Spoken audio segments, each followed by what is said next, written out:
اللهم صل على محمد وآل محمد. اللهم عجل فرج صاحب العصر والزمان. هنا أنا راح نسوي الفاصوليا العراقي بدون تنقيع. من زمان يعني هاي الطريقة أسوي. أغسله أخليه على النار، أضيف ملعقة استيل. هو يستوي بدون تنقيع بدون أي شيء، أمانة الله. خلوه على نار ناصي وجربه. وهنا هذا دجاج البوادي من عتب العباسية، طبعا دجاج كلش طيب يجنن. خليت البصل والكاري والكركم، نوم بصرة والملح، وشوحته أول مرة. وبعدين سلقته، سويت تشرب دجاج مال هيجي أجواء جو بارد وهاي الأشياء. وضفت 2 3 بطاطا قطعته غسلته إهيج.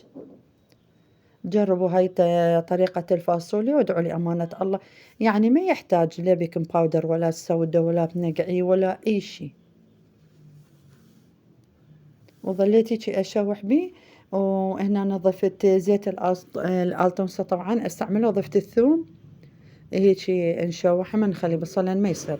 استعملت معجون الجوكر، أي معجون تستعملونه عادي، هذا زين حلو. مرة استعمل جوكر، مرة يعني حسب.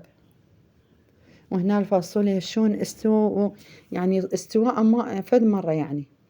وبعدين شوحت المعجون والثوم وخليتها، ضفتها على الفاصوليا. احنا هيجي نطبخها، هاي الفاصوليا البغدادي هيجي نطبخها باللحم بدون لحم، فيرها من هيجي. وهنا أنا ضفت ذرة الليمندوزي على بدين يعطي طعم كلش حلو، ضفت الملح. وهنا أنا راح أسوي رز الشعرية. فاستعملت شعرية الزير، وشوحته، يعني قليته هيك يقولون. واستعملت رز العربة، غسلته ونقعته مو هواي طبعا.